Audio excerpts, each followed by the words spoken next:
Здравейте, казвам се Валентина и съм от България.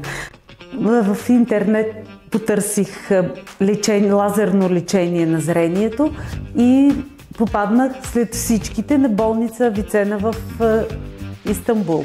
Свързах се с тях, те ми отвърнаха на обаждането. С Неджет кореспондирахме, който е координатор за България, и пристигнахме тук за лазерно лечение.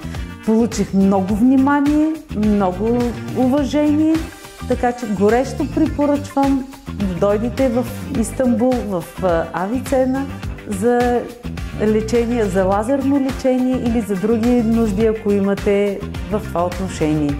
Гюлдан беше с мен през цялото време като преводач, така че няма никакво притеснение относно начина, по който ще обясните какво трябва, как трябва и въобще за цялото лечение в болницата. Благодаря за вниманието и заповядайте, който има нужда.